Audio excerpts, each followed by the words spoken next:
Good evening, everyone. Welcome to the first meeting of the Clean and Green Committee in this municipal year. Could I ask everyone to note the fire safety instruction that on hearing the alarm, you should leave the chamber via the double doors at the back, exit the building through the main entrance and congregate in the car park. Also, please switch off mobile phones and turn any other electronic devices being used to silent. I'd like to remind everyone present that this meeting is subject to an internet webcast recording where proceedings are capable of repeated viewing. If you are seated in the public area of the council chamber, it is likely that your image will be captured by the recording cameras and result in your image becoming part of the broadcast.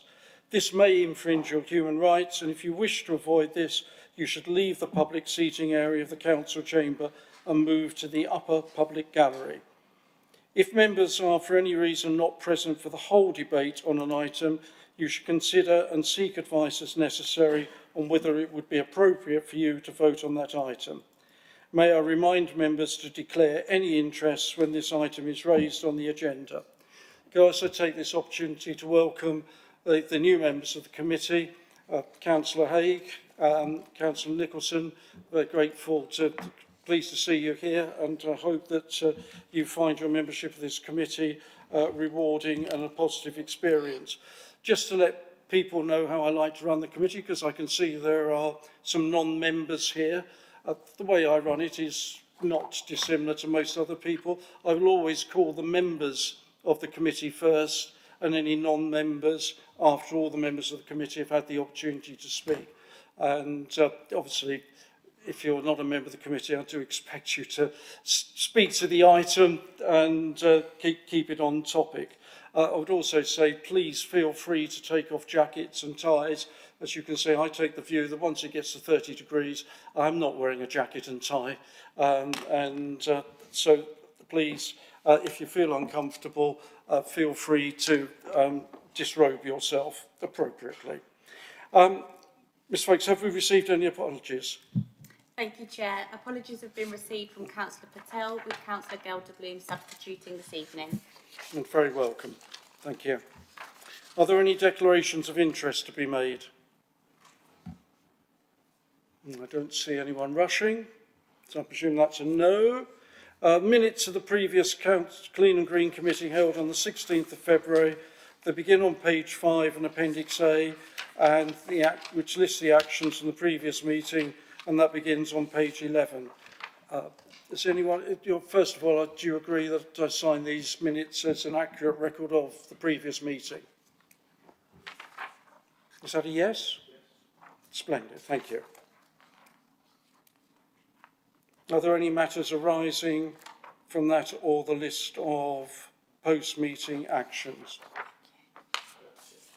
Yeah, Councillor. Could we just ask that, although you can see it in the action list, because it lists the individual councillors who raised the questions and the responses that were due for reply, I think it would read much easier and flow better on the minutes if we could actually have the names of the councillors within the core minutes, rather than having to flick backwards and forwards to the table to check which ones were raised by whom. Thank you.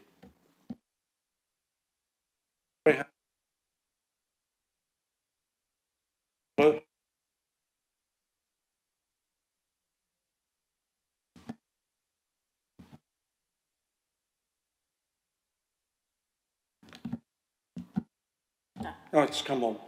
Right, so item 4 is the Chair's update. Report begins on page 13 of the agenda and updates members on work streams under the terms of reference of this committee. Now, I would say this would appear longer than usual, and that's partially a response to what I thought was a very constructive point that the opposition made, I think, during the annual council meeting, that there were far too many reports coming to committees that were just for noting. So all the reports tonight have actions attached to them, but that does mean that what I've done is put some things in brief in the Chair's update. Very happy to answer any questions on any of those items, but that is why there are so many there, and I hope that is a sensible response to what I said I think was a very constructive point that was made by the opposition.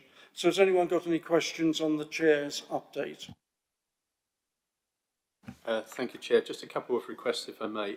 First of all, please, if you could share with committee members the sites for the rural lane pick-in and the frequency so that we can manage expectation with residents.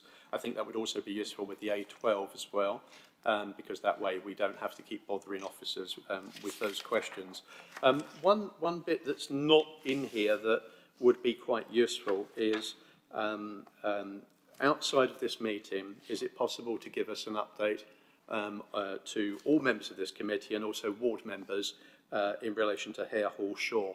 I know former Councillor Slade had done a lot of work on that and continues to stay in touch with the council over the item, but it would be, I think, quite useful for us to know as we're going back into tree planting period and the period where we're outside of bird nesting, what's planned. I'm not asking you to do it right now, but I think it's the one thing for me that's not within your report that I would have liked to have seen.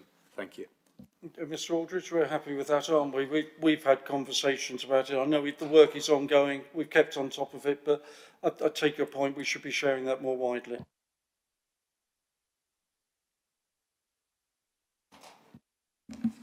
Thank you, Chair.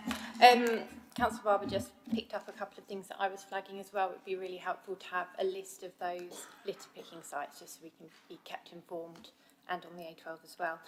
When I was looking through the fly tipping, there doesn't seem, there's a great number of stats on when they were cleared and how many days the targets were, etc. There doesn't seem to be a number on prosecutions and fines. Is that not within the remit of the committee? Where would I find that kind of detail? And then I had a couple of other points as well that I was asking for clarification on. You've got the Bishop's Hall play area. Good to see that underway. I noticed all the stuff, all the equipment out there the other week. So that's underway. Do we have a maintenance plan for upholding and keeping the playgrounds and other playgrounds in good repair? I'm just thinking of King George's playing fields. There seems to be an increase in weeds and disrepair there. So I was just wondering what kind of maintenance plan do we have once we've invested money on that kind of thing? And then do you mind if I go on to another couple of points? Obviously I'm new here, so I'm aware that I might bring up too many things at the same time. Well, we can pick up a couple of those. Do you want to, officers, do you want to pick up the point about the play areas?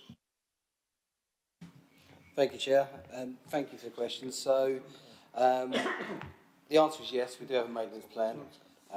We have a general revenue budget for maintaining our play areas, general swing slides, general repairs. That gets reviewed annually. And we also have maintenance plans for all of our parks, and we're hoping to bring to members soon a bit more detail on more of the day-to-day running and how that maintenance works.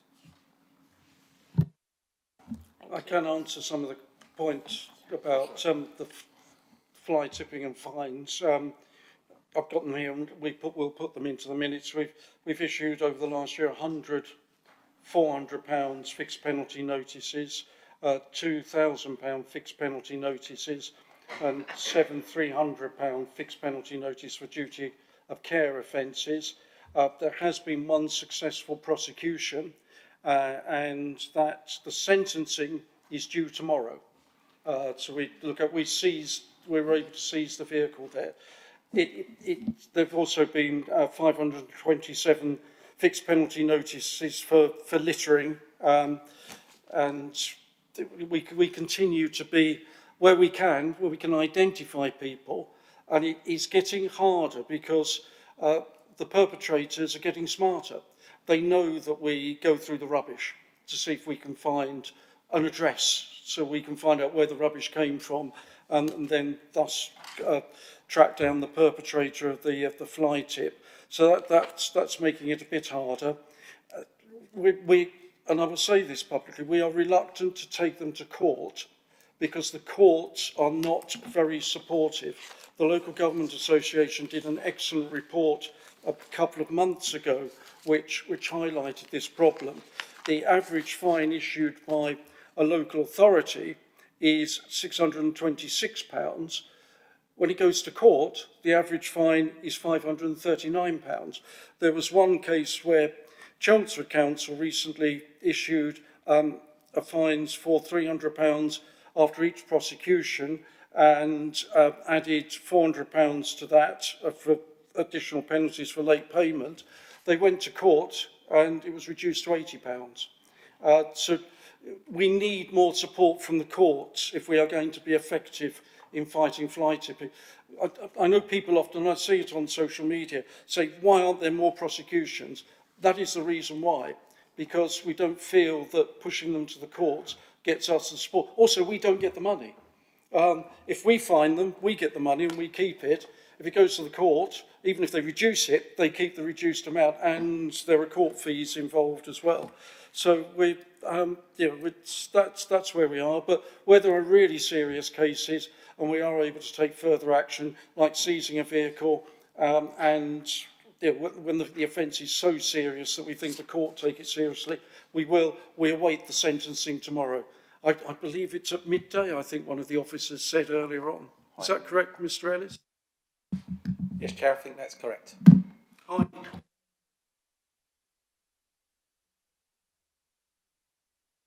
Yeah, thank you, Chair. That's really helpful. Do you want me to break out the 2 points, or do you want to ask somebody else? Okay, great. Just two last points. The tree planting. Obviously, it says about watering twice per week. I'm assuming that's not each tree twice a week, because I can imagine that is a bit logistically challenging. I just wanted to clarify that. Also, is there a way we can encourage community engagement, for instance, residents to adopt a tree, if there's a tree outside their property, encourage that community ownership of looking after the environment in that way? Just a thought. And then finally, just on smart bins, I noticed there was something about the Scrutiny, Performance and Standards Committee. Obviously, I'm new, but my understanding was that committee is no longer in existence. Do correct me if I'm wrong, obviously. So I'm just wondering where that report will go. Does it go to the Audit, Governance, Standards Committee? Thank you. Yeah, that would be correct, because that's absorbed the scrutiny function. What was the other point? Just community engagement. Oh, yes. Maybe adopt a tree. Maybe it sounds a bit naff, but the No, idea. it's not. And a couple of years ago, we did try that, and it worked quite well. We offered community group, proper organised community groups. I think it was £250. What was it? £25 a tree, wasn't it? That's right. And there were 10 planted down my road, Chelmsford Road, and the Residents' Association took responsibility. A named resident was responsible for each tree, and the Residents' Association got £250 for looking after them for that year. All the trees survived and thrived. There are two fewer now because an Amazon driver reversed over one, and one of the developers' trucks recently flattened another one, but they were thriving other than that. But I think that's a scheme that we can look to rekindle and roll out, because it works. People want to look after trees. It works.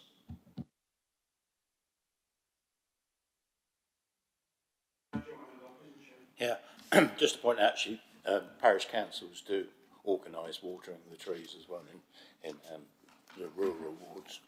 I just want to say the actions agreed. Would it be possible to say what the action was rather than PE email committee members, PE email committee members? It's the same all the way. We don't actually know what the action was apart from going back through our email from back in March. Yeah, we can supply more detail. Yes. Yeah. So I have a constructive suggestion. Thank you. Any more comments on the chairs update?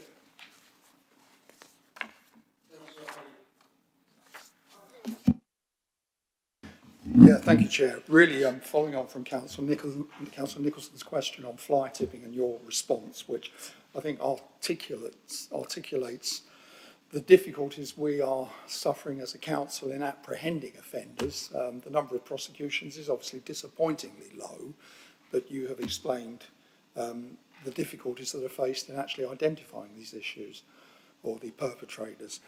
The expectation, I think, must be that courts, obviously we're not a court in ourselves, but courts have dual sentencing objectives. One of those objectives is to rehabilitate, but another is to punish. And what we need are courts to stand behind us and send out a deterrent message, because when people are caught, it seems it's few and far between that they are apprehended, but those looking forward in the future who might then think about fly tipping will perhaps consider and think again if they believe that there are serious consequences that will follow should they be caught. Thank you, Chair. No, I think that's right. Yes, you can add a criminal record to your fixed penalty notice. That would be a really serious deterrent. With powers of imprisonment in certain circumstances.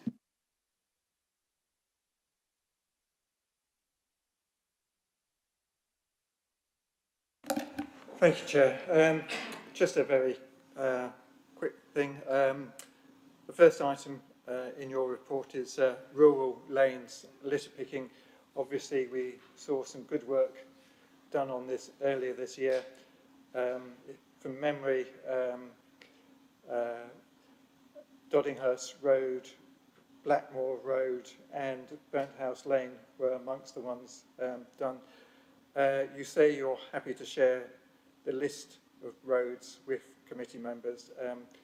When can we expect to see it? Mr. Ellis?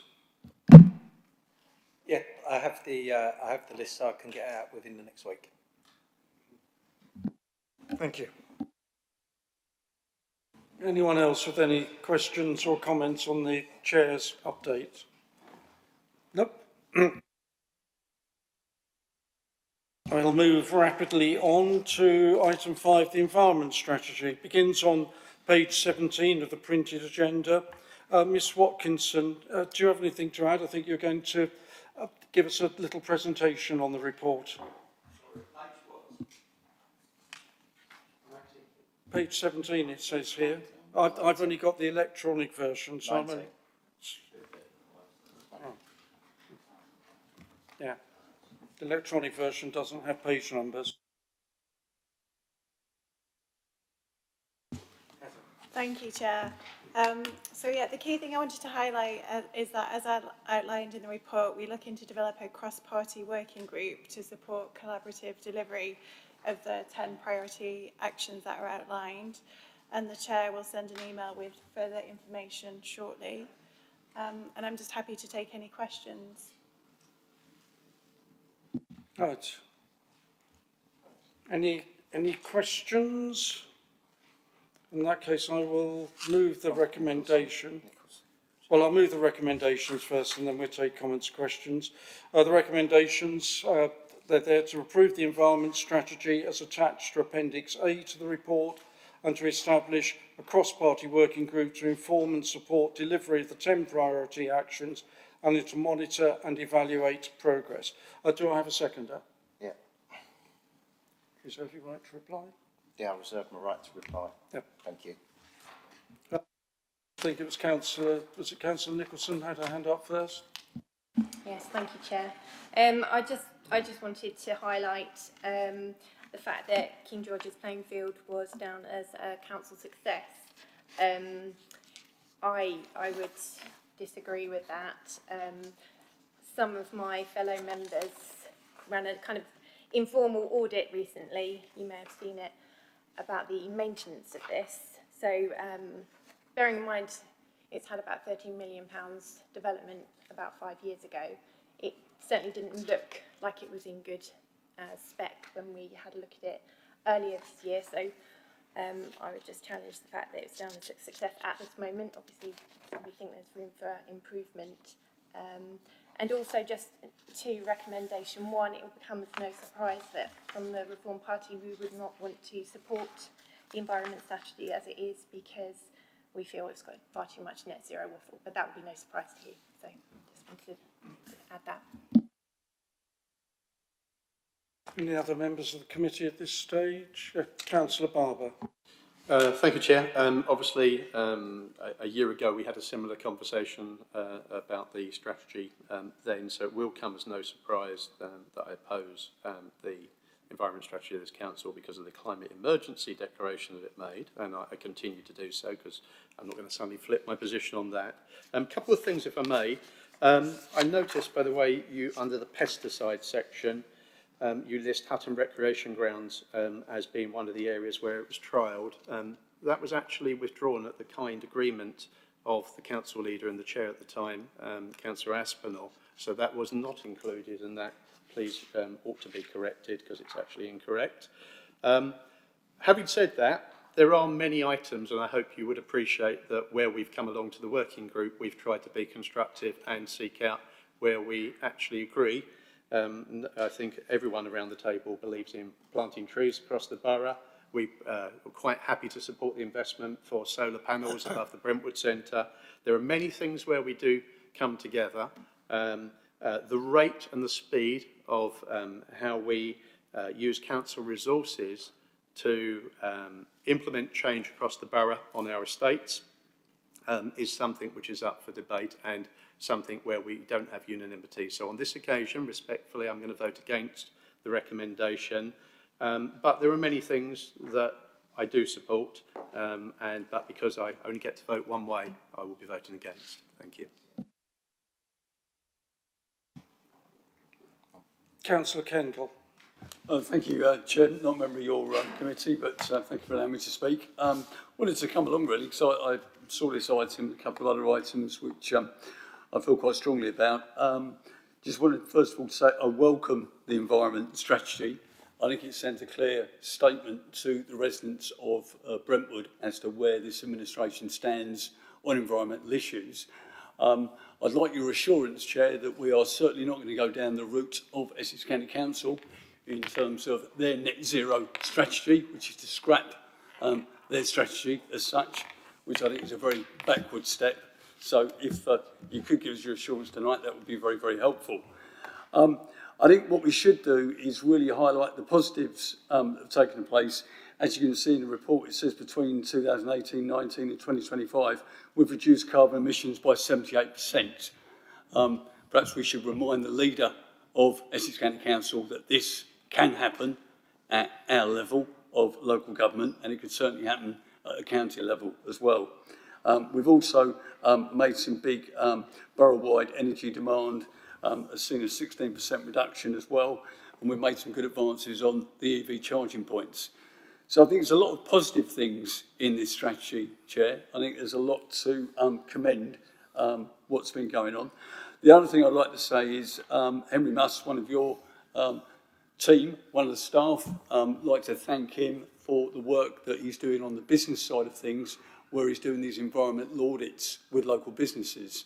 And I know at least 2 or 3 businesses who've had those audits and have been really appreciative of the support that the council has given. So that's a positive, practical step the council's providing to local businesses, which has been very much welcomed. Thank you, Chair.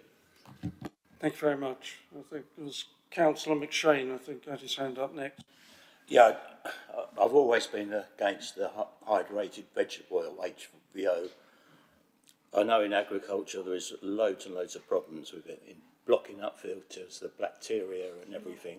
So I'm just saying that that's one of the things I'm against. And it costs a lot of money. Now, there are a couple of points I think officers might want to respond to. They're King George's and the pesticides at Hutton Rec. Thank you, Chair.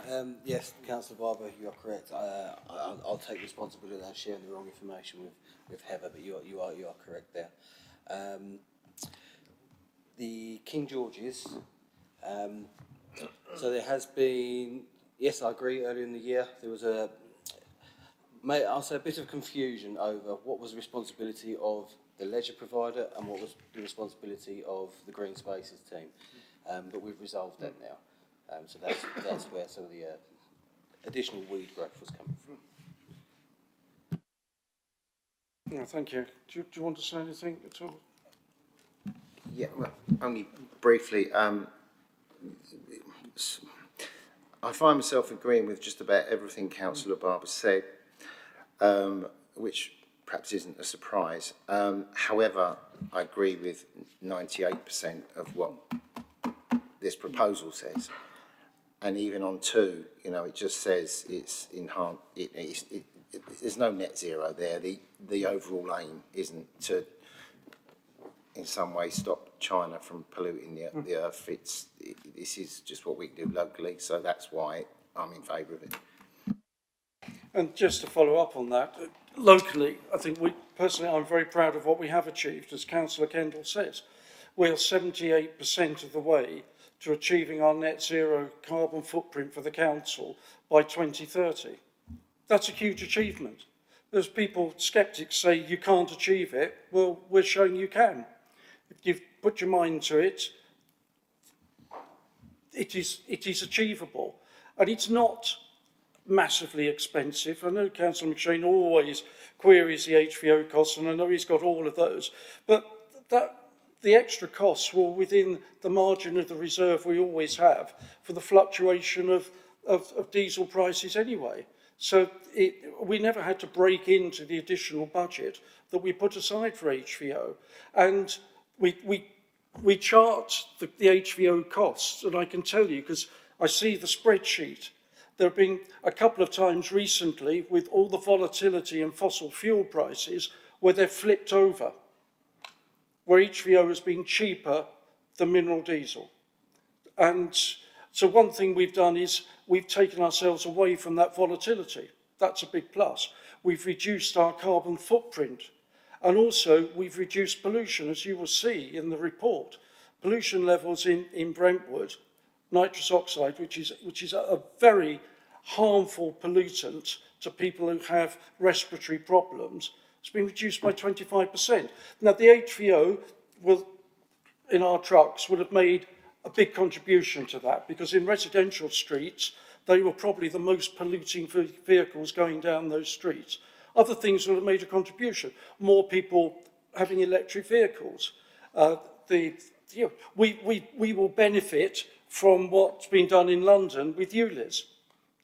We share air with London. There isn't a boundary at the M25 for clean air in London and dirty air in Brentwood, so we've shared some benefit. So I'm not saying it's the HVO that's done that, but that saves lives. In this country, 40,000 people a year are estimated to die as a result of air pollution. Tens of thousands of more suffer chronic ill health. Many of those people will be in Brentwood. We've made a massive positive contribution to the health and well-being of the citizens of Brentwood by our strategy. So I'm not going to apologise for it, and we're not going to pull back on keep pushing to reach that net zero target by 2030, by which time we might be part of a larger unitary authority, but we would like to believe that we will have the momentum to hit that target by the time we get to 2030. The biggest impact will be if the next time the boilers have to be replaced at the Brentwood Centre, we replace them with heat source pumps rather than gas boilers, because they're the biggest contributor to our carbon footprint, as is well documented in the report. So it is a positive strategy. It sets out how we can maintain the momentum of that strategy. And I accept constructive criticism, I always do, and I look forward to working through that constructive criticism when we get the working group back off the ground, because I think that way we will have more consensus when we get into these sort of forums than perhaps we're achieving tonight. Did I see Councillor Aspinall's hand up? I'll take it. You did, Chair. Thank you. If there is one person in this room whose profession knows the effects of climate change more than any of the rest of us, it's a farmer. I really cannot understand the pushback we get from Councillor McShane all the time. It's a broken record. I don't care that this council spends an additional few grand a year, if we do, on HBO, if it makes it safer, cleaner and healthier for everyone using the same air that those trucks of ours are polluting or were polluting. They're not now. But also, I've noticed Councillor McShane also insists that it's a dirtier fuel to use and we have problems in our maintenance and it costs us more and it clogs up the engines. Could I ask our Mr. Marcus if he could explain that, is that a fact that that is the case, that it's dirtier than normal? Thank you, Chair. Mr. Hartman?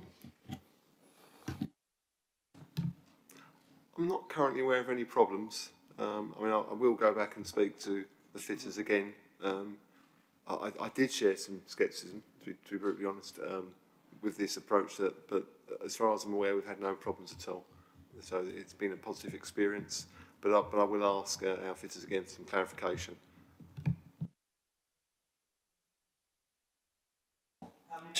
Nearly 2 years. Right. We should have a good record then. Right, I don't see any more.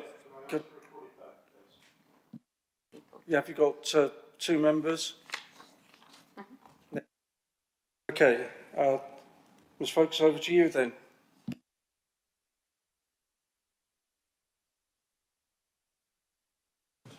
Thank you, members. Please could you state for, against or abstain when I call your name?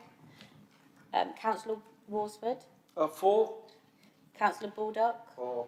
Councillor Barber? Against. Councillor Fulcher? Councillor Gorton? For. Councillor Haigh? For. Councillor McShane? Against. Councillor Nicholson? Against. Councillor Gelderbloom? Against. Thank you, Chair. That's 5-4, 4 against, so the motion is carried.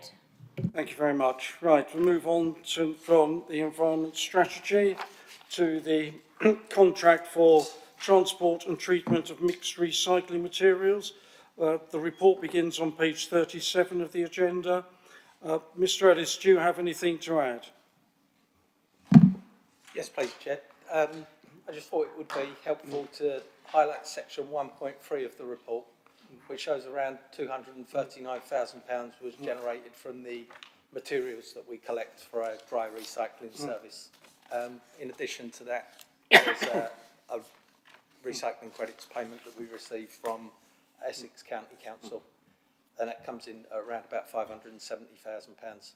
So I think given these values, and this is the point I was hoping to make, it's obviously important that we test the market to ensure we're getting the best value from the products we're collecting.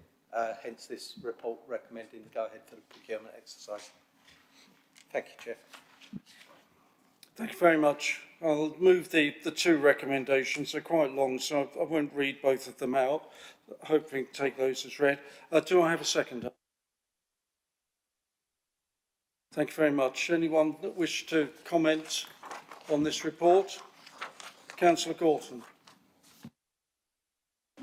Thank you, Chair. Well, it's really a question to Mr. Ellis.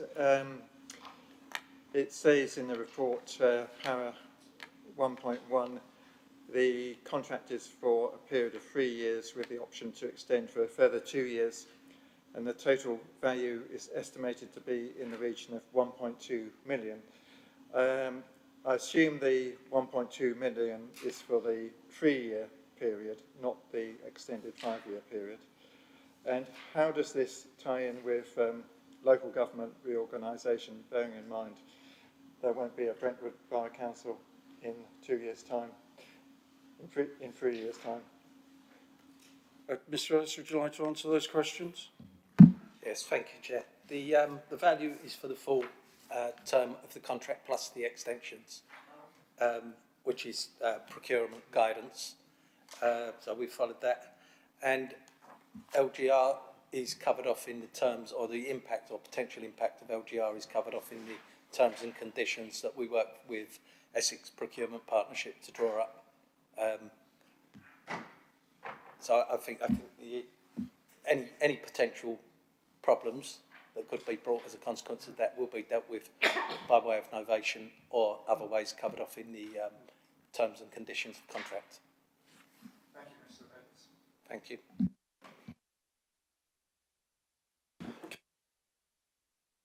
Thank you, Chair. I've just got 3 questions, if I may, about this, more from the point of view of being new to the committee, so wanting to know how things work with procurement.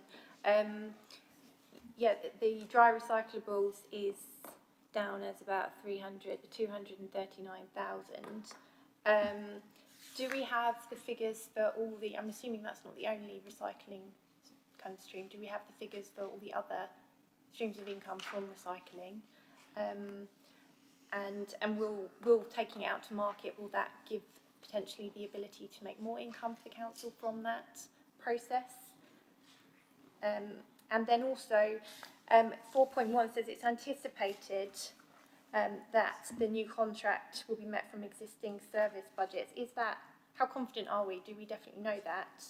And then obviously that it says there'll be a detailed financial evaluation.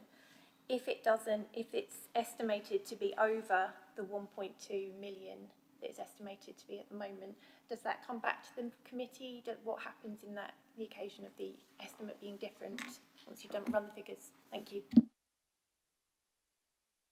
you want to pick up those questions, Mr. Houghton or Mr. Ellis? I'll start on the last one first. So in terms of that, there's, I'd have to reflect on the constitution. There's a little bit of wriggle room in the value. I think it's around about 10% of the value price in terms of awarding. It's the value to us, and so it wouldn't be an expenditure. So the 1.2 is actually, it's quite hard to estimate the value because it's the income generated, but certainly it's all the waste streams collected together. So we're asking for, so it may be that we have a contractor who should take all the waste streams from us, but we're also going to come out in separate lots. But we are looking to test the market. We hope to get better prices through doing this. I mean, I don't anticipate them getting any worse, frankly. So I'd expect this to be financially quite a stable exercise. If anything, hopefully bringing back good news to the committee.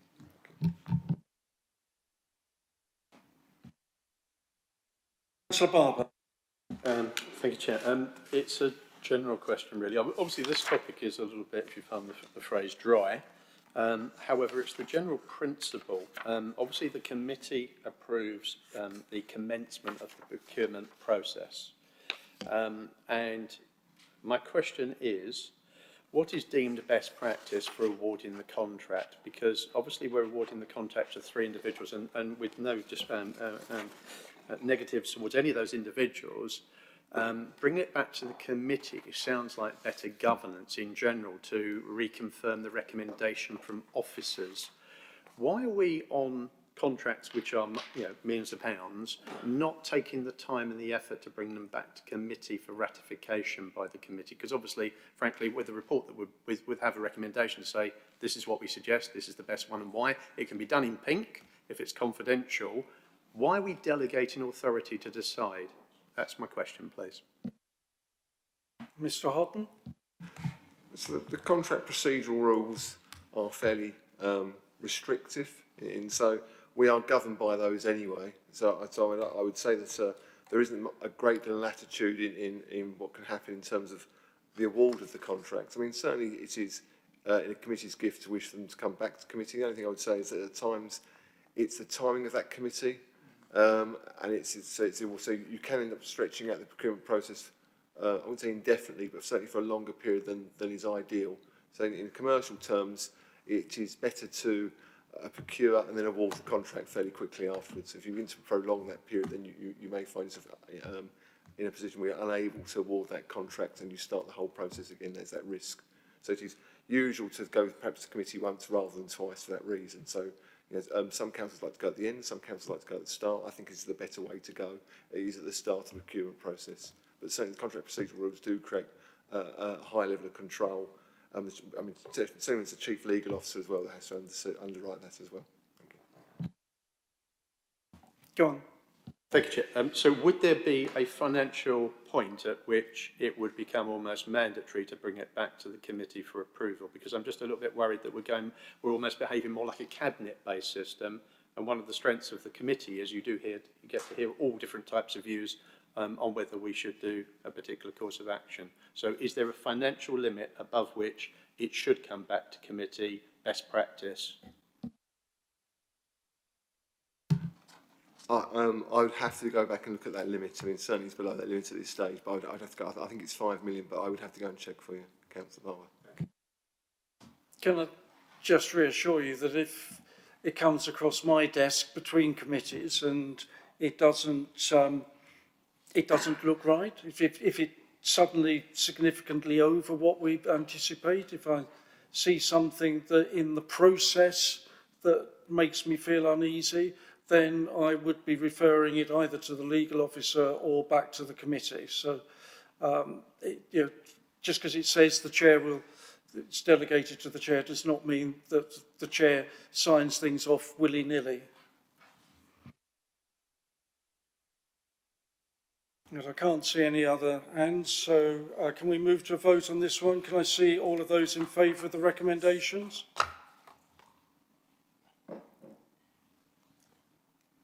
That's unanimous, Chair. Yeah, that's unanimous. Thank you very much.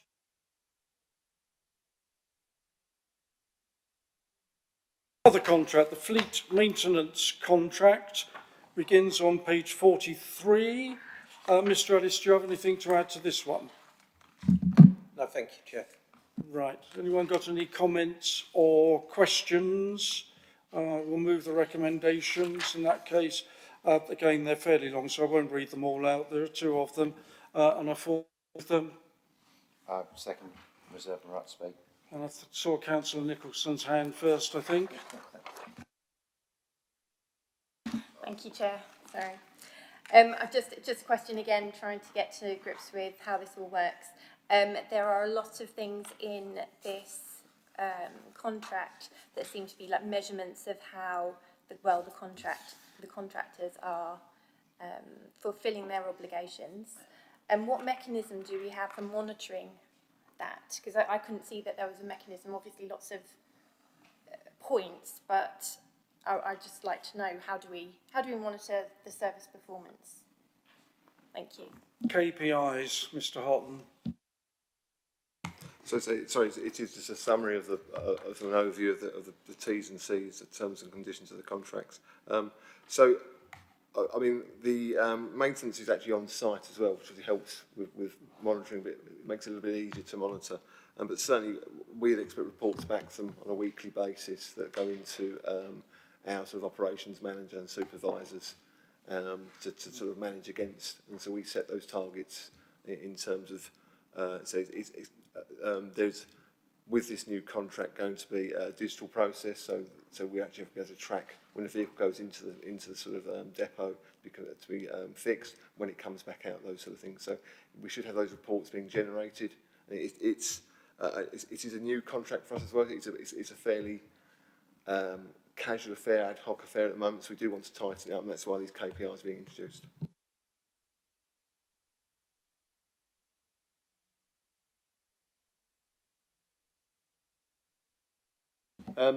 So, given that we're later on in the agenda item debating the waste and recycling service, how does going through this procurement process, if there's still debate and discussion around what that should be, target model over the next couple of years, be, how does this contract relate back to that?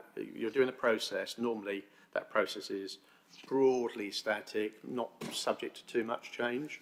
But then we're talking about the fact that we want to up our recycling considerably. We may be looking at certain things.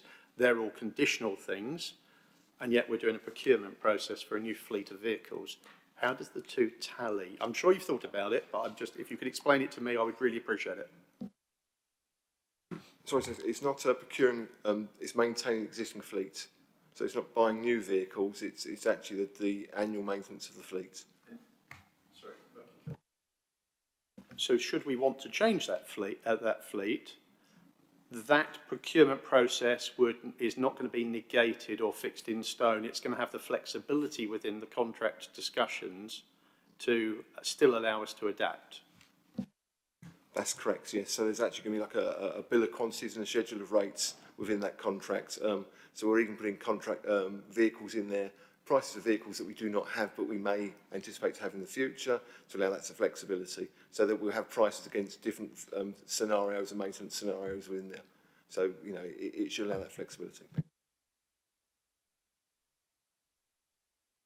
Councillor Fulcher.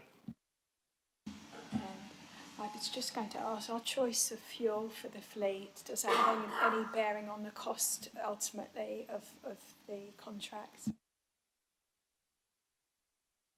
No, not in terms of whether it's diesel or sort of the bio to diesel sort of approach, but certainly if you're having an electric fleet, yes, that would have a different impact on maintenance, but we have to wait through that. We have put some electric options within the scheduler rates as well, but certainly I couldn't tell you if that's cheaper or more expensive at this stage. We have to wait and see it come through.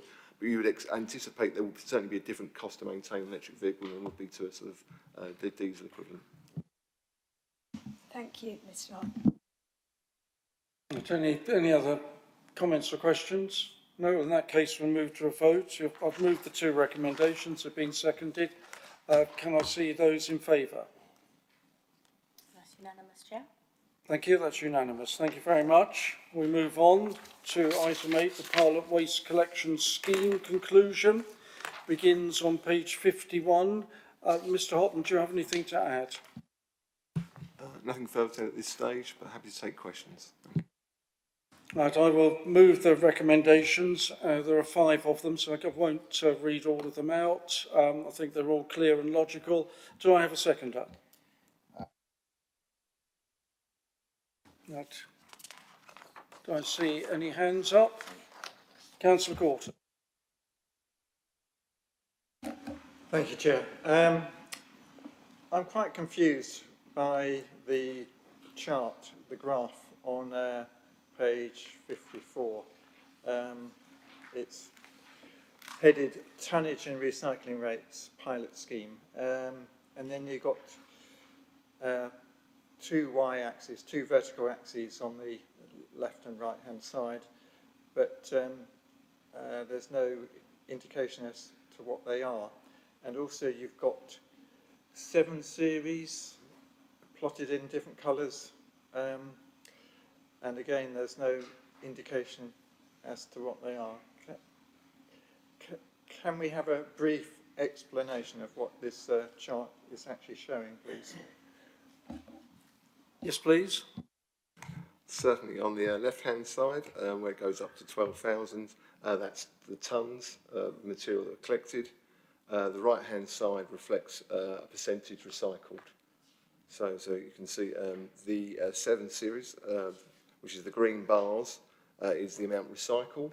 So this should have come out. So you can see the recycling rate has overall increased over time, peaking in the Christmas period and then dropping off a little bit again. You've also got the black line, which is series 1, which is the residual waste, which follows along as well. The series 6, which is the green line, which follows quite closely the series 1 line, is actually the amount of total recycling collected. So again, there's a sort of peak at Christmas time. You can see the two together. Through the other lines, series 3 is the plastics and tubs. Series 4 is the food. Series 5 is the paper and card, and Series 2 is the glass.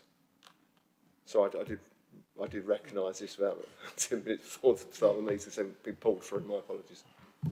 Thank you. I think that's very helpful. Does that answer some of your questions, Councillor Gorton? Yes, it does, but could you just go through those series again? Sorry. Would it help if I circulated the completed graph after the meeting? Yes, it would. Thank you. Councillor McShane. I'd just say it would be helpful if it was in colour. At least you can't actually see what the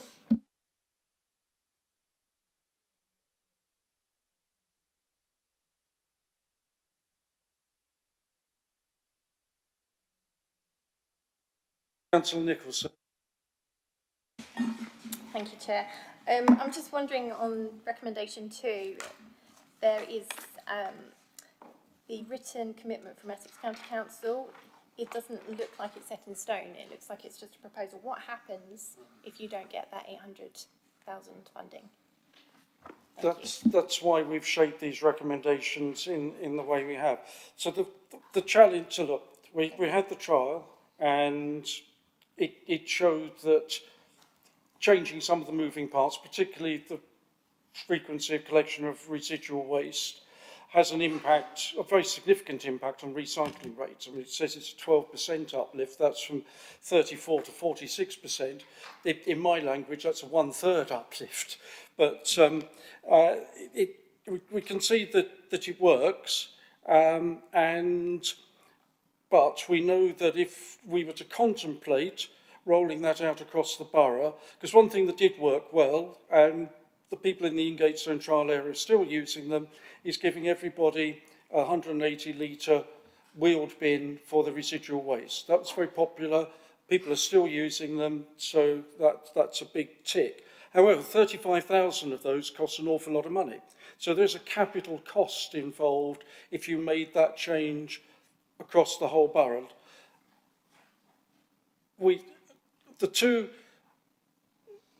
There are two big potential savings. Essex County Council would have a very big potential saving from, because they get our residual waste and then they have to pay the Endeavour Energy from Waste Plant at Rivenhall to process it. So if we gave them less residual waste, it would save them a lot of money. We also know, and this is in the report, that we would save around about £250,000 a year. So in 3 years, we could liquidate that cost. The problem we now have, and I have some sympathy with Essex County Council on this, as well as sympathising with our own position, is that the benefit will accrue after both authorities have been abolished, if the current trajectory of local government reorganisation continues. So either Essex County Council have to make a big capital commitment, or we would have to in next year's budget, but we've not seen that the benefit would accrue to a new unitary authority if things continue as they are. And so, understandably, no one is putting that large sum of money on the table. So my view is, and the view of the administration is, there's no point in pressing ahead with a borough-wide consultation, to which we don't know the answer. It might be yes, it might be no, it'll probably be somewhere in between, and we'll all have to grapple over that if we got to that stage. If the answer is yes, we'd like to make the change, we'd like to make this big step change in our recycling, but we can't deliver it because we haven't got the money. That seems to be a completely pointless exercise. So that's the logic of the recommendations. What we want to do, we could spend a lot of money on a consultation. We'd rather spend that money on a really proactive education campaign to improve the knowledge of and awareness of what recycling can achieve and the benefits of it. And we're working on that. I've already raised it at the Essex Waste Partnership that we would like County Council support again for promoting the weekly food waste, because we did a campaign 2 years ago which got us a nice uptick in the number of people opting into the weekly food waste collection. We would like to do more on that. I don't think we've done enough to promote the fact that you can put drinks cartons, Tetra Packs as some people call them, into the white recycling now. So I think we need to do more to promote that. And I think just an education campaign to promote general awareness will actually get a lot of stuff out of the residual waste and into recycling streams. So if and when probably a new authority decides it wants to look at this potential change, it'll be easier, because people will say, well, I haven't got much in my black bag, what's the fuss about? That's sort of where I think it will go. I know other people may have different views. So that's the logic of what we put there.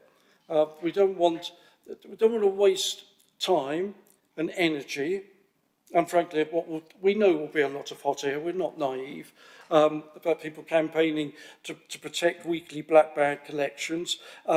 If it's not going to be in our gift to deliver. That is simply a complete waste of time, energy and effort.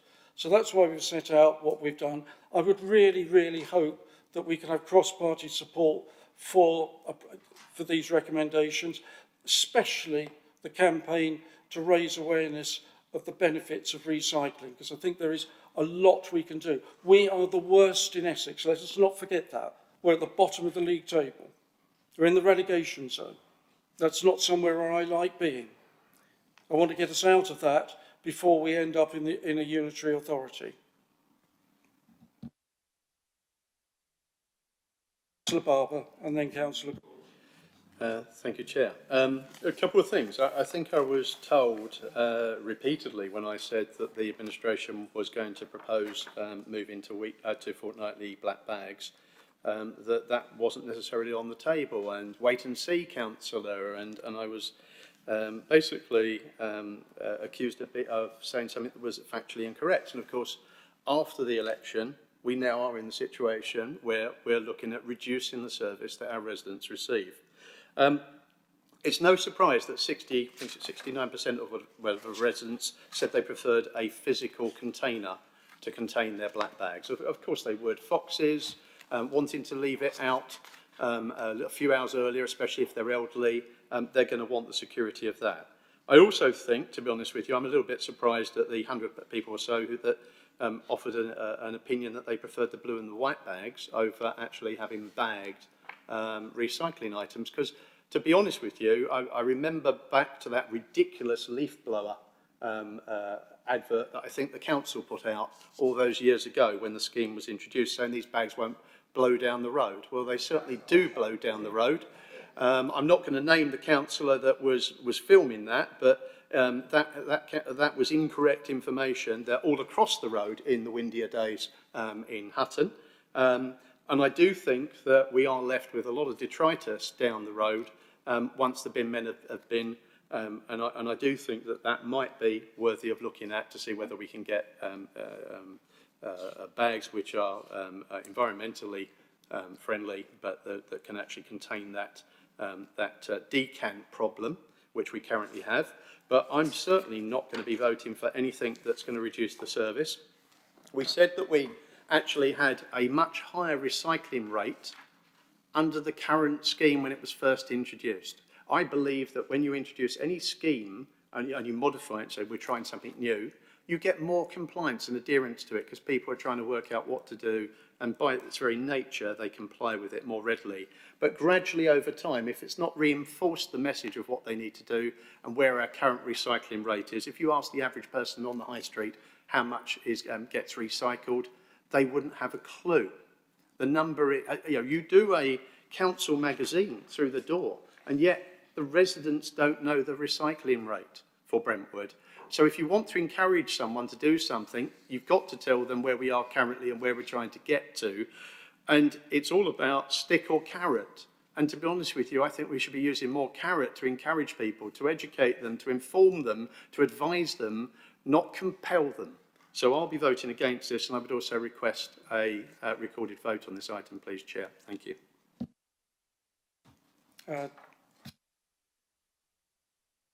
Councillor Gorton. Thank you, Chair. I just wanted to emphasise the fact that this trial has given a 12% uplift in the recycling rate. I think that's quite a really good achievement, a really significant achievement, and my thanks go to the residents of Ingatestone for achieving that. And I'm sure this increase in recycling rates will continue. Now, okay, it's reverted to weekly residual waste collections, but those households in Ingatestone can continue to use their new black wheelie bins. And as Councillor Barber has already pointed out, they are much better than leaving loose bags on the street. They won't be attacked by foxes or cats. So that's been a very positive outcome, two positive outcomes of this trial.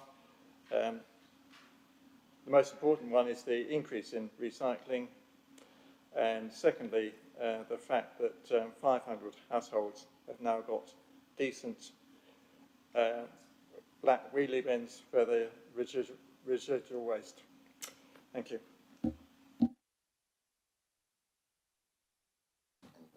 Councillor Nicholson. Thank you, Chair. I've got great sympathy with the scheme that went ahead in Ingatestone, maybe not these every second week with the black, what was once the black bags. Just from experience of having lived in Epping for a period of time, that was exactly the model they had, wheelie bins, and they had bags for which the scheme worked quite well with the wheelie bin. So I've got great sympathy for that. And I just wonder if the uptake in recycling was just because it was a focus and there was a lot of education going on in the area. So therefore, I'm all for more education. I just don't feel like I can support the recommendations because it just feels like it's too, I don't know, and with all due respect, a bit too wishy-washy, not solid enough to go through with. Although I do understand the idea of wheelie bins stopping the foxes, less residual waste on the streets when the bin men have gone through, etc. So I do have sympathy with it. I'm just not convinced by the recommendations at this point. Councillor McShane.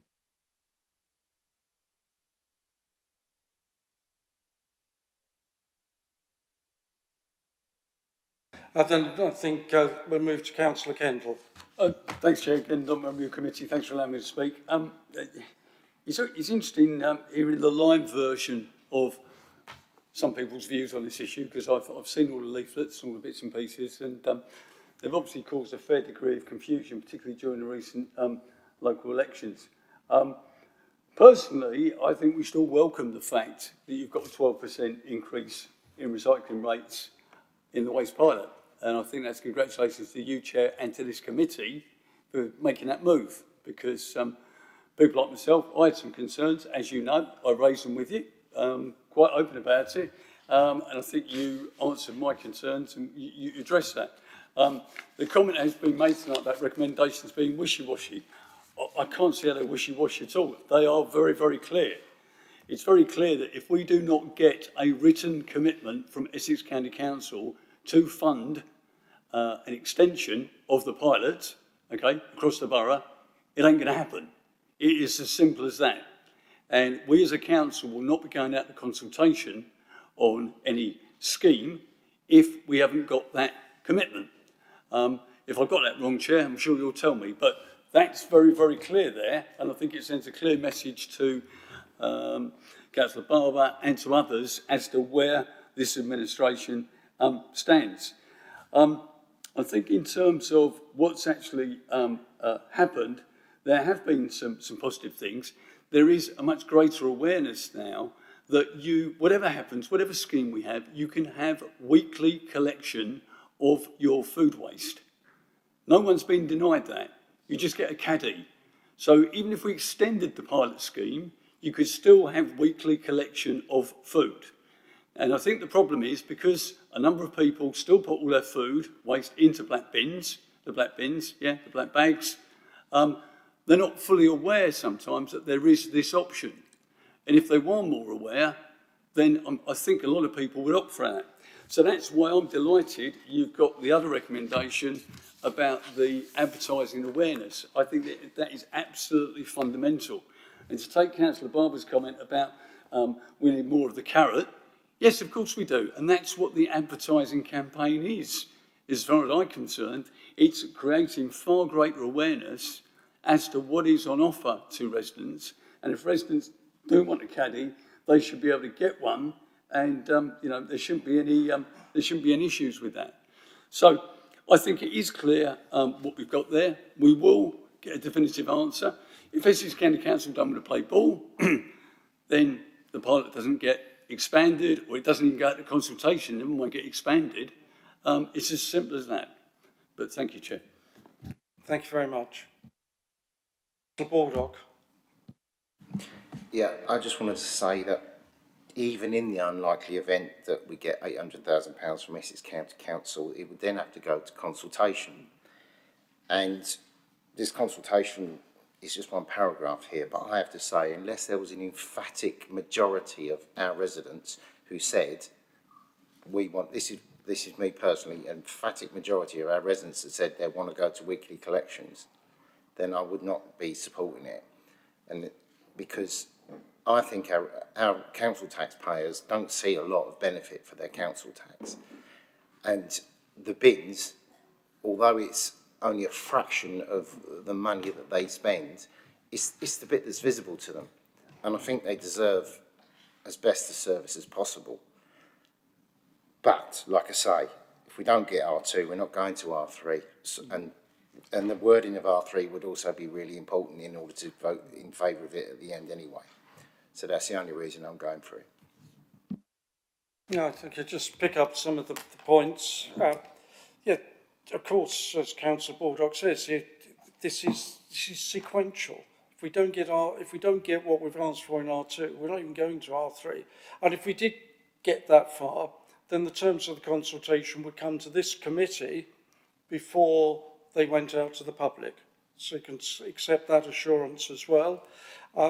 Just to pick up some of the other points that are being made, this is emphatically not a reduction. If we went down this route, so if we joined the 2/3 of local authorities in the country that all have much better recycling rates than us, that collect residual waste fortnightly or 3 weekly, it would not represent a reduction in service. Over our fortnightly cycle of waste collection, we'd be collecting exactly the same amount of waste, just in a different configuration. There's no reduction of service implicit in that. That really is a complete misnomer. When the change was made to the current scheme we have here with the 2 bags, what we did, or what the council at the time did, was, of course, was split the recycling streams. Previously, everything went into an orange bag.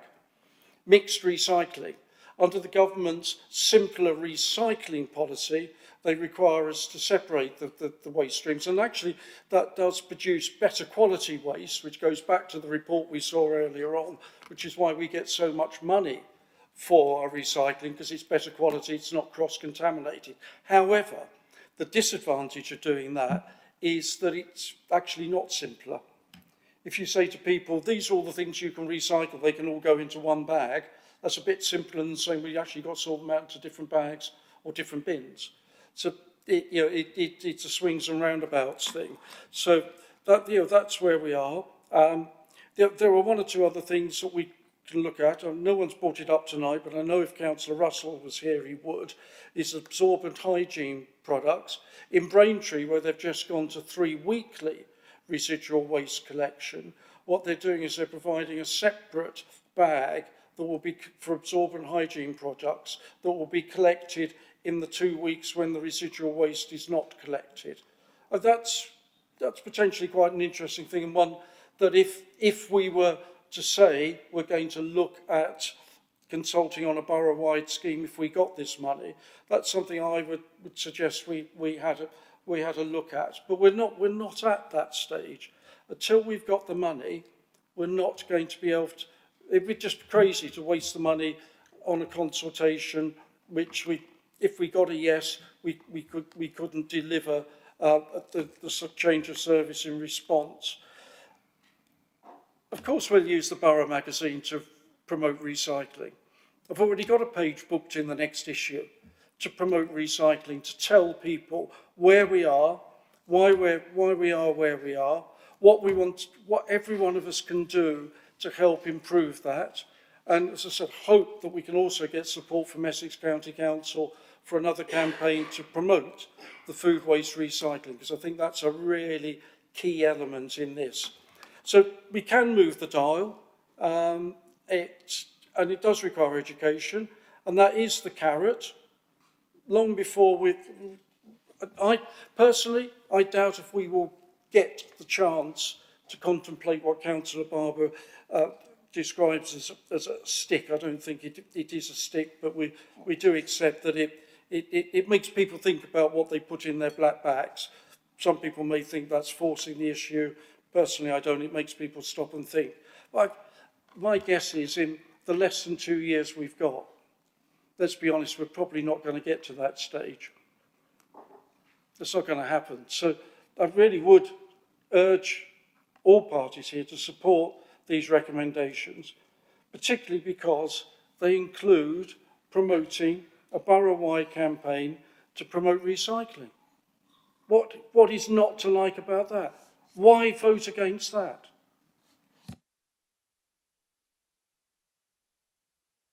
Move to the recommendation. Over to you, Mr. Folkes. Thank you, Chair. Will members please state for, against or abstain when I call your name? Councillor Walsford? For. Councillor Baldock? For. Councillor Barber? Against. Councillor Fulcher? Councillor Gorton? Councillor Haigh? Councillor McShane? Councillor Nicholson? Councillor Gilderbloom? Thank you, Chair. That's 5 for, 4 against, so that motion is carried. Thank you very much indeed. Right, we'll move on to item 9, the volunteer litter picking guidance. This report begins on page 63 of the agenda, and I understand, for those who have the printed one, Appendix A was on the supplementary agenda, begins on page 3. Mr. Aldridge, do you have anything to add? Thank you, Chair. No, not this time. Thank you very much. In that case, I will move the recommendations that are set out on page 63. Do I have a seconder? Yeah, reserve the right to speak. Thank you very much indeed. Anyone got any comments or questions? Councillor Nicholson. Thanks. I'm probably getting tired of my voice. I'm for the guidance, and I think litter picking is brilliant. In fact, we recently did a big litter pick over the weekend as a party, as you may be aware. But I'm just worried that we're happy to give guidance but not provide enough PPE. So that's more my comment. And I know that under the previous Conservative-led administration, there was a scheme put in place, which is still in place on the council website, where you could turn up on Wednesday and have gloves, litter picker, high-vis jacket and bin bags. Now, I have heard from at least 2 residents in the past week that when they turned up on Wednesday, and indeed I did later on that day, there was only litter pickers on offer, and the staff there sadly couldn't give me any idea of when that might be restocked. So my question is, are we still providing that, or are we just giving, you know, just the basics? Because I think if we want to encourage community participation, it would be good to have the tools on hand to do that. So yeah, I think the guidance is brilliant, but I'd rather have the tools on hand for residents. Thank you. Mr. Aldridge, do you want to? Yeah, thank you, Chair. Yes, a good question. Thank you. So I think it's clear that there's probably 2 separate work streams there. There's the events that are led by the council, and those are managed under our own policies, our own risk assessments, and it's where we provide the PPE and equipment. And then the guidance is also there, intended there to support other groups that might want to undertake litter picking within the borough, you know, under their own scheme. So it's become guidance, it's there, it's best practice. We're not saying people have to follow it, but it's there as best practice, that's what you should do. But we'll continue to support the other schemes that we run as the council managed runs. So just like the Wednesday volunteers, we have work streams booked in for that. I'm more than happy to send you the information on that so you can have a better understanding. Can I just respond? So can you clarify if we are still providing those kits as specified on the council website? It's on the website. It sounds like you can just turn up on Wednesday. There's a set of sets that anyone could take and use for litter picking as opposed to a pre-organised community endeavour. Thanks. I'd have to check the website just to see the wording, but we're more than happy to continue to support it, yes. Yeah, my understanding is this policy we trialled with 1 or 2 of the larger groups that organise community litter picks, just because the policy that was originally drafted, as some members will recall, was far too prescriptive. So we've made it much more advisory, and we trialled it with a couple of groups, and they got all the kit from the depot. I know they booked it in advance. I'm not. First, I've heard about this Wednesday scheme, so maybe we need to look at what is, as Mr. Aldridge says, what is on the website. But you know, they get the PPE, they get the bags, purple bags, the litter pickers, and one of the the great thing, the feedback we got is that people found this guidance really helpful. Some of the people organising the litter pick said, I actually found it quite helpful to go through this guidance with the volunteers to remind them of what best practice was. Because there are things you can do which put the volunteers at risk, and no one wants to do that. So I'm very grateful to all of those organisations that have given us feedback. It's given us confidence that we've got the right policy now. I think Councillor Barber had his hand up.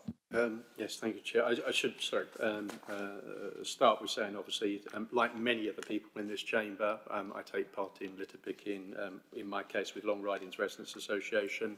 I know that you do in Chelmsford Road, and Councillor Gilderbloom and others are out there doing it. So I'd like to thank you, first of all, because when we actually did ask you to go out and do some public consultation, you took that feedback on board, and it's nice to be able to do the cross-party thing where we can find an accommodation between ourselves. I'd like to thank Mr. Holt and Mr. Aldridge. The policy now, in terms of advisory guidance, is far more pragmatic. I was worried it was going to deter people being prepared to volunteer. Also, the new bags, by the way, I think are much clearer. That when people are leaving those by bins, that it's legitimate community litter picking rather than someone fly tipping, which I'm sure otherwise someone could misinterpret that. But thank you for this. I think it's good policy and I'm happy to support it. Thank you. Thank you very much. Anyone else want to make any comments? Councillor Galton. Thank you, Chair. Yes, I greatly welcome this revised policy. I think the previous version was too prescriptive in terms of compulsory DBS checks, compulsory insurance, etc. It's good to see those are now advisory and some really sensible advice given about road safety, for instance. Don't work on the roadside if the speed limit is above 30 miles an hour, for example. I've got, I think my first question has already been answered. That was just to clarify that if the purple bags are left by a litter bin, a council litter bin, they will be picked up and treated as having been from a litter pick. That's good news. On the list of dangerous materials in the appendix, you've got broken glass, drug-related litter, including hypodermics. Would that include nitrous oxide cylinders? What is a volunteer litter picker supposed to do if they come across one of those big nitrous oxide cylinders? Thank you. Expert on nitrous oxide? Should I refer you to Marcus? Yeah, we would suggest that those are bagged separately, but can still be collected by our teams. Okay. Thank you. Councillor Gilderbloom. Thank you, Chair. I'd like to thank everyone for making this a little bit clearer, because it has been a little bit of a minefield, I must admit. But I'd like a little bit more clarification about, obviously, the rules where we haven't got any pavements, and we've got, you know, the national speed limit as well. It would be good if I could get back to the residents and just give them a little bit of reassurance with a little bit more clarification.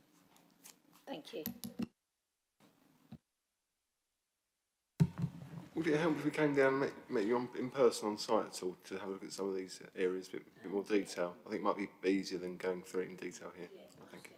Thanks.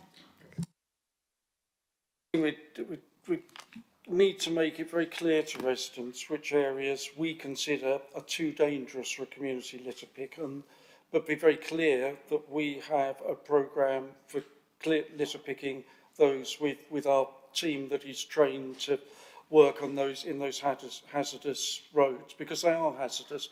We've had a couple of near misses, which is why we had to put a protocol in place to make sure our staff were safe. Because unfortunately, there are idiots that drive at ridiculous speeds down those roads and just don't care. So we don't want people litter picking those, but we need to say very clearly that they're ours and we'll do them. So, yeah. Yeah, thank you, Chair. Thank you, Marcus. If I email you and then we can have an exchange. Thank you. Right, I think that's... Oh, Councillor Nicholson. Sorry, can I just add, I just double check just to make sure that my information was correct, and there is a website currently on the council website, dates from 2022, which I think was when the scheme was introduced, which still says free litter picking kits to Brentwood residents, and it includes that pack. So that is obviously a provision that people might be looking for on a Wednesday. So if they haven't experienced any inconsistency in that, if you could let me know. I think it's probably just an interpretation of what the pack is by individuals. Thank you. Now, hopefully we can get this guidance on the website with the up-to-date information. That would be the most sensible way of dealing with this. Right, I can't see any other hands. Can I see those in favour? That's unanimous, Chair. Thank you very much. Shall we move on to the Whalley Gap bike track? This report begins on page 69 of the agenda. Mr. Aldridge, do you want to add anything at this stage? Not at this stage, Chair, but I'm very happy to take any questions. Thank you. Right, well, I'm happy to I can't check what the recommendations are. I can't remember what we said on yeah, to move, well, the recommendations are there. They're quite long. To continue the engagement with the user group, progress feasibility work on suitable alternative sites. We can have a talk about that and bring a fuller report with a decision-making report probably back to the December committee. I'll come to you, Councillor McShane. I just want to frame this. This is not new. This cycle track has been growing over probably the best part of 20 years. There was a move under previous administration to close it down. And it was initiated by the then leader of the council. As far as I can see, it never went through any committee or anything like that. And there was a huge pushback. There was a national petition from the users and the council backed off. But alongside that, we know that the residents in that area are not very happy with the amount of traffic it generates, the parking. We know that there have been one or two serious accidents because we know over the last year that the air ambulance has been called twice as a result of accidents on that site. So it can't be left. And what we've done here is be as completely transparent as we possibly can be about our engagement with the users and also with what the options are and the likely cost of the different options.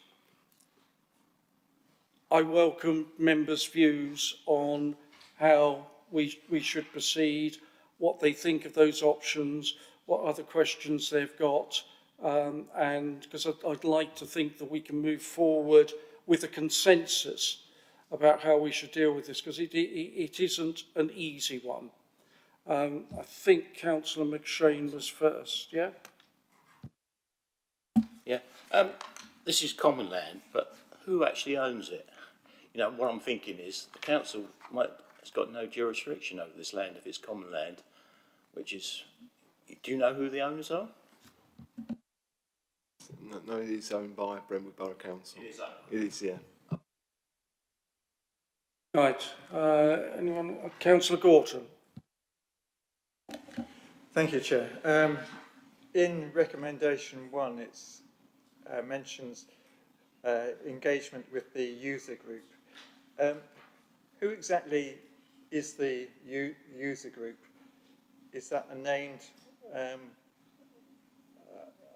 group, or is it just a collection of individuals? And the other thing I'd like to point out is that it's described, how's it described? It's described as a mountain bike track in the report summary. It's more than that. At the top, you've got several dips where you can cycle up and down, and then you've got 3 different tracks leading down Worley Gap to the bottom, and only the left-hand one, the east side one, that is actually a public footpath. It's a public footpath, but that doesn't give cyclists, that doesn't technically allow cyclists to use it. If it were a bridleway, cyclists could use it. But there are 2 other parallel tracks. I thought I'd just point that out. So it's quite a big collection of features. And some of those tracks actually have jumps on them going down them. So I speak as a previous user, and maybe I should have declared that as an interest on this topic. Okay, thank you. But I would like an answer to my first question about who the user group is. Thank you, Chair. Thank you, Councillor. So there is an organised user group. I think they wish to be a little bit secretive and sensitive about their use of the site as well. I think for obvious reasons here. It did become quite evident that there was a large user group. I think we can go back to the petition previously when they collected around 3,000 signatures, I believe. And they do have, they were very willing to present us. We haven't continued them discussions yet, but with a list of 1,000 people within their group. We haven't explored that. We don't know how true that is, but that would be part of the next stage. So there is an active organised user group. Thank you, Mr. Aldridge. Councillor Barber. Thank you, Chair. Can I ask through you, please, a couple of questions? The users of this facility, what percentage of them come from Brentwood Borough? That's the first question. Or are many of them travelling long distances to attend here outside of the borough? I think at this stage we don't know. I mean, is the honest answer. Thank you. That's helpful. So we're looking at potentially with option 1 an estimated cost of £300,000, and we're not sure whether these are people from within Brentwood who actually were spending this kind of sum of money on. Could I also ask the outstanding questions regarding insurance and legal liabilities? What questions are outstanding, and how do we, and what significant questions are outstanding, and what do we need to do for them not to be outstanding to have clarity on them?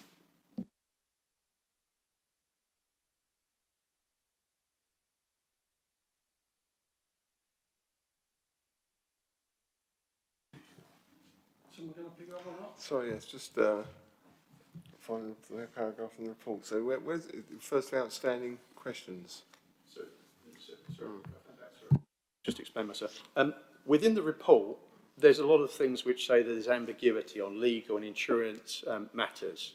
Yeah, it's not that everything's cut and dry and we have complete clarity. And it's difficult, I think, as a member to make a decision when you don't actually know for certain what the framework you're making a decision within is. So what's still outstanding? And how do we get to a conclusion on those issues so there is no ambiguity and then it's just making a decision based on fact?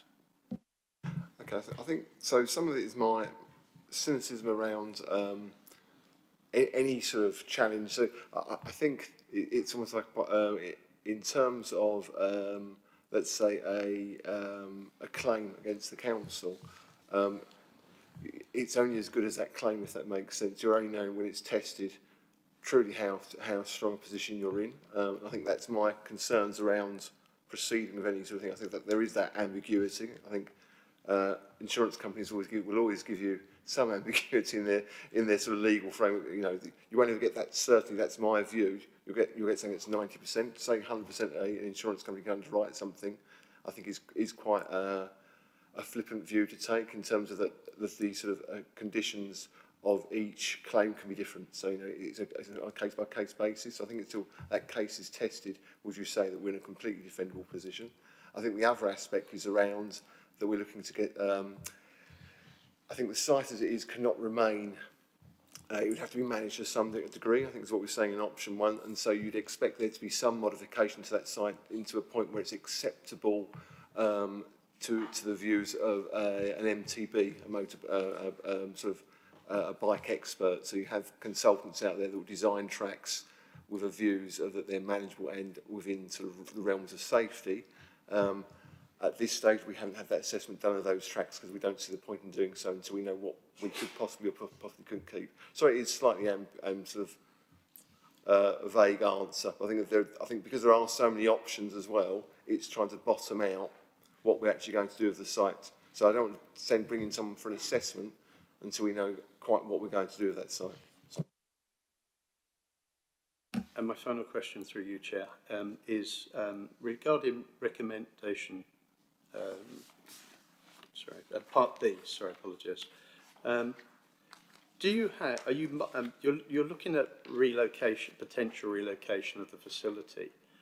How would you know whether the people who at the moment are not even telling you who they are, they're not even giving you their names or their contact details, you could go to an awful lot of trouble of procuring a site, and I'd be interested to know where you might have in mind around the borough, building something and then finding actually you don't actually have participation and agreement from those people to actually travel to the new site. It sounds like you can't compel them to stop using the current site, but you think if you build a new one that you're running the risk of building a new one and then you end up with both sites being used by different users. You've gone to a huge amount of public expense. I mean, personally, to be honest with you, at the moment, as it stands with the report, and I'm pleased you brought the matter to the committee, so thank you for doing that. But I can't vote for this at the moment because there's too many unknowns. I'm going to vote against because at the moment I think this should really be deferred and brought back to a future committee where you can tell us whether you've actually had any meaningful feedback, yes or no. And it's too woolly at the moment. There's too many different options. It's all over the place. Personally, I won't support it in its current format. And I would also ask why the engagement, although you have spoken to residents, doesn't specifically single out residents as being involved in the engagement process on option A. Thank you. Want to pick up some of those points, Mr. Houghton? I think only that from an officer's instinct would be the default position would be to close the site down. I think it can be done. I think the caution around that is the cautionary tale what has happened previously is that we've tried to do so. We've basically U-turned, and what we don't want to do is do that again. So I think the idea of the way that the report was set out is it's more of a scoping report rather than saying it's permission to go off and scope out and map out some of these options to bring back for consideration of the committee. So I take your point that there isn't some of the detail in them, but that's almost what we're seeking to do anyway, is to go away and bring back that detail. So I'm not sure if you want to defer this on the case, it's up to you, or if you want to say, please go off and bring back those details. I think that's what we're proposing to do in this report, is come back with some more detail. But I think if we can find alternatives for what is evidently quite a large use, and again, I think if you visit the site, I think for those that know the site, it's worryingly impressive, but it's been there many a number of years, so there is an active user group, quite clear an active user group that are managing that site. So if that could be harnessed and put somewhere else, I think it would be remiss of us not to look at that and do so. But I think equally, the default position is, I think still that we could, I think we are capable of I think closing down that site if we need to, physically closing down that site. There would just need a piece of work to do so. But I think we just wanted to make sure the committee had that view of that first before we took that sort of option. That's Councillor McShane, and then I'll come to Councillor Aspinall. Just one, the legal aspect of it. As it is common land, can you actually make them leave? Sorry? I just wonder, can you actually make them leave because it's common land? Yes. So, I mean, the Commons Act really, the activity they're undertaking doesn't have the permission. So that would actually be a challenge. If we were to try to manage that site as a bike track, one of the first hurdles we have to get across is the Commons Act. So the Commons Act doesn't actually give us permission to do so without Secretary of State intervention. So there are some quite high hurdles to actually be using this site as a bike track anyway. You could argue there is legislation there that you can, but in reality, no one is going to patrol that site. It needs to be physically brought to a halt. You know, so you need to flatten the site and fell some of the trees to make sure the site couldn't be accessed by bikes, basically. But also I was wondering, as it's been going 20 years, I'm just thinking, have they got a... So I saw Councillor Nicholson, and then I'll bring in Councillor Aspinall. Thank you, Chair. I'm a bit conflicted by the whole thing, to be honest, because I know some of the users of the site. And I think in the day and age where we want to get children off computers, or young men in particular I'm thinking of, off computers and into the outside, the idea of flattening the site for me is just a non-option. But I appreciate the fact that you feel like you need to manage the risks, and if there's some sort of legal liability, I appreciate the fact it's difficult. And I also appreciate the fact that you can injure yourself on it. But I also know the amount of joy that has been brought to young people by using the site and feeling like it's not overseen by parents and authority. That's something I'd be really reticent to lose. So I'm not, I feel like if I support this, I might be supporting a closure down the road. And because it's ambiguous, I don't feel like I can go that far at this point. So a little bit with Councillor Barber, if we could have a little bit more detail on what we're scoping out and what might be the options down the road a little bit more concretely, that would be, I would find that much more satisfying. Thank you. Sorry, so in theory that is what the report is. So I think this initial report is almost setting the scene, bringing it to your attention as a committee that we have a problem. I think as officers we feel conflicted as well. In many ways, you're absolutely right. It is, there are worse things that people could be doing with their time. However, it's whether it's the right site. There is a lack of parking. There's a lack of toilets, and I think parking is actually one of the key issues. And so, there's, you know, I think we would look to bring back the options. I think in terms of, we are actually suggesting that we do bring back an option, say, how can you manage that site? But equally, so there is that fallback position that we come to the conclusion that we can't do so, but certainly we are encouraging members to consider that. So in many ways, that is what the report sets out already. So we can defer, but I think what we're doing is deferring really what it sounds like to me is what you're actually asking us to do is come back with some more details. Thank you. Councillor Aspinall. Thank you, Chairman. This has been going on for an awful long time, and I'm conscious that this is live and people, the public are listening, possibly the users are listening. What we've got here is quite simple, if not complex. Simple in the reason, in the aspect that this is our land, we know this is going on. There is no health and safety assessment of this, no risk assessment of this.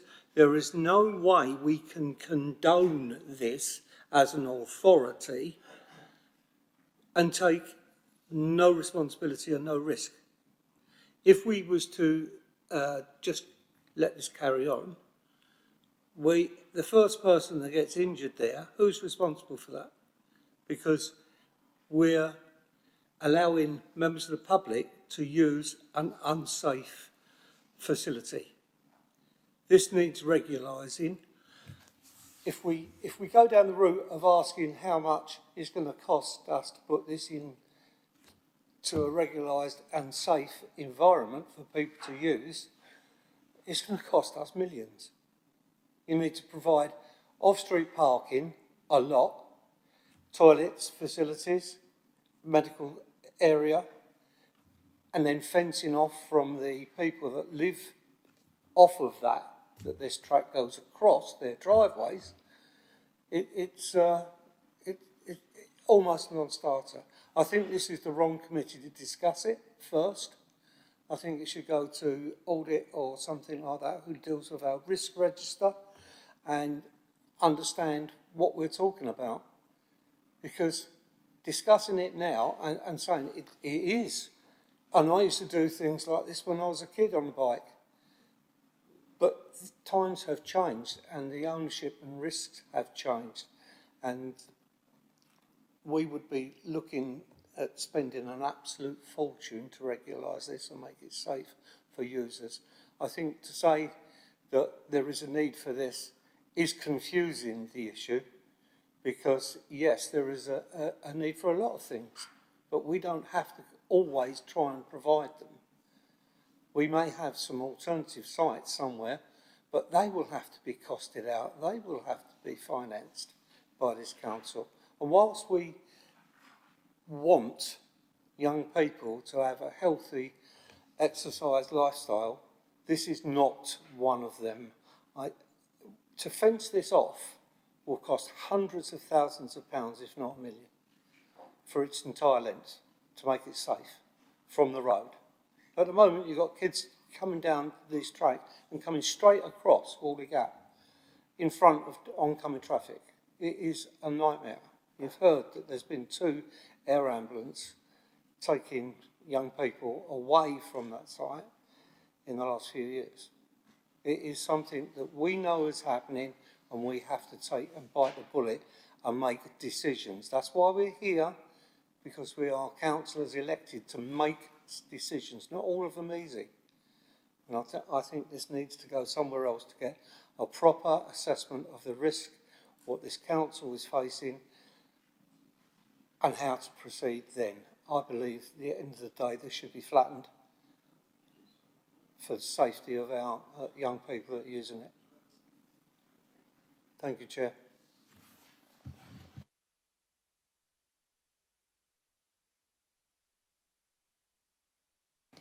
Sure. Yes, Councillor Barber. Can I possibly suggest something as a compromise move? And I don't know whether this would have agreement across the chamber, but I have no problem with the recommendation 1A. I also have no problem, I do have a problem with number B, because I don't think we should be asking officers to spend a lot of time and effort on trying to replicate a similar facility elsewhere in the borough. I think that's a heck of a lot of work, and they've got other priorities.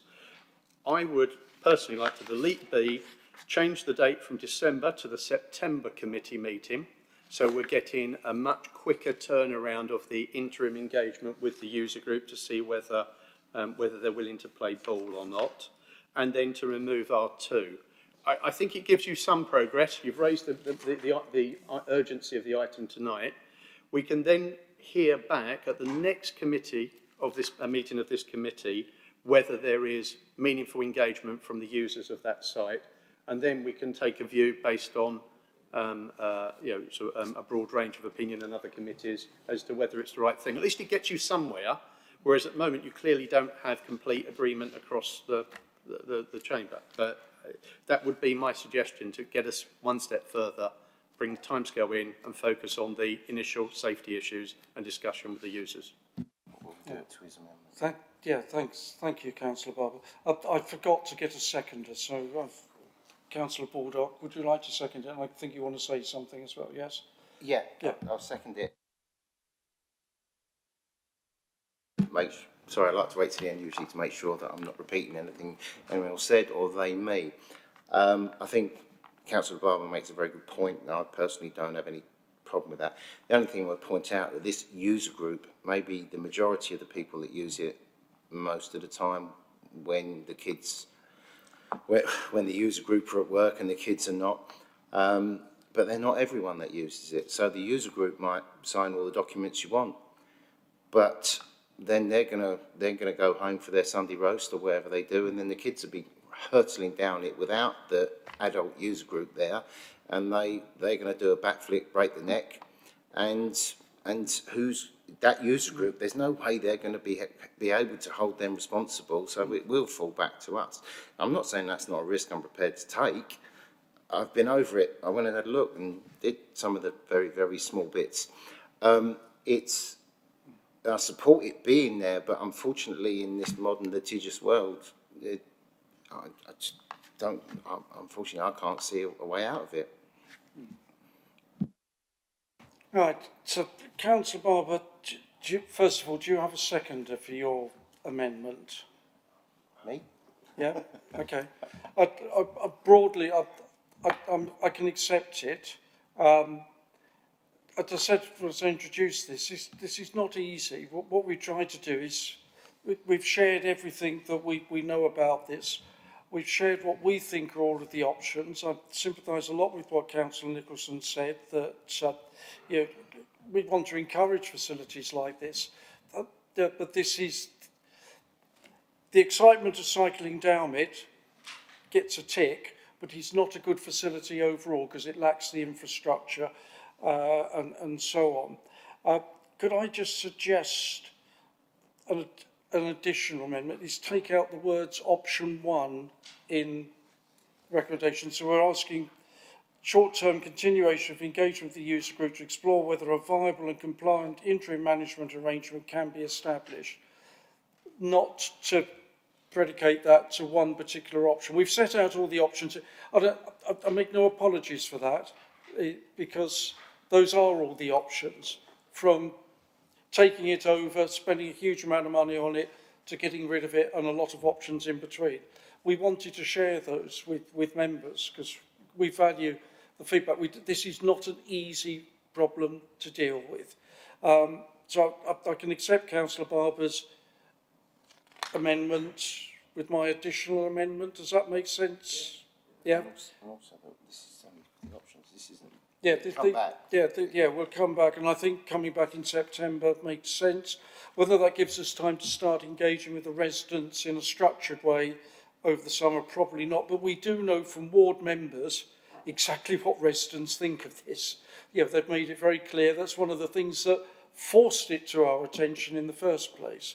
So we haven't ignored the residents. We know what their concerns are.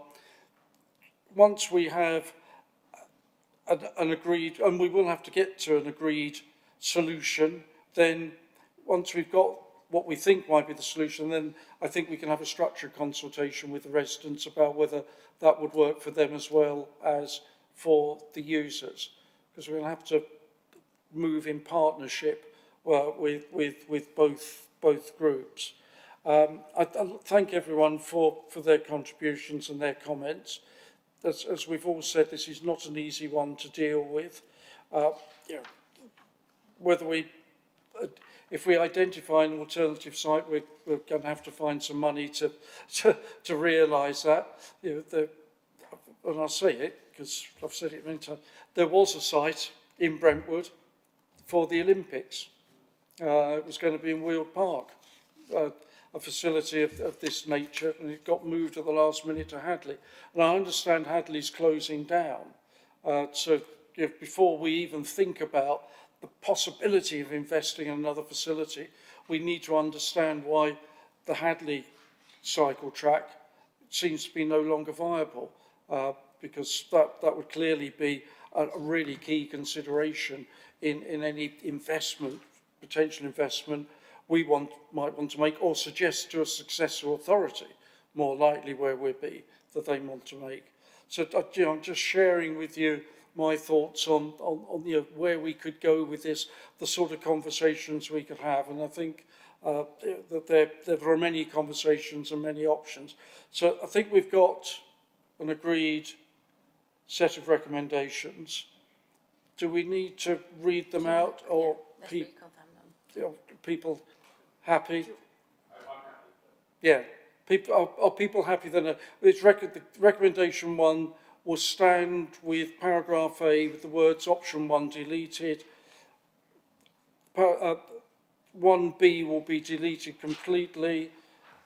That's not part of 1. December will be changed to September. And are we deleting R2 completely at this stage? Now, that works for me if it works for everyone else. Yeah? Is everyone happy with that? Well, then I'll put those, you're happy with that? Yes.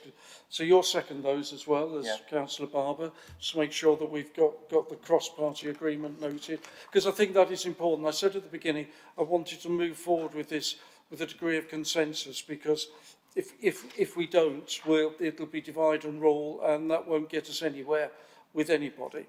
So thank you very much for your contributions. I'll put those recommendations to vote. Can I see those in favour? Yes, unanimous. That's unanimous. Thank you. Right, one item left, the committee work programme. Page 79. Mr Houghton, have you anything to add? No, nothing further to add, thank you. I will move the recommendation, which is that we approve the work programme for the remainder of the municipal year and consider any further items that need to be added. Do you like to second that? I'll second that and reserve my. And if people do have anything to be added, we'll make the caveat that we won't agree that tonight, but we will ask the officers to consider any suggestions for adding to the work programme so that they can respond constructively, so we can understand whether any suggestions are viable and deliverable. I don't want to stick things in the work programme that are going to become a millstone around anyone's neck. Any comments or questions? No? Well, it's a good work programme. It does give us an agenda for the rest of the year, so thank you. So can I see those in favour? That's unanimous, Chair. And that's unanimous. Thank you. I think that brings tonight's meeting to a conclusion. Thank everyone for their attendance and their contributions. I think it's been a constructive evening and very helpful, so thank you very much indeed.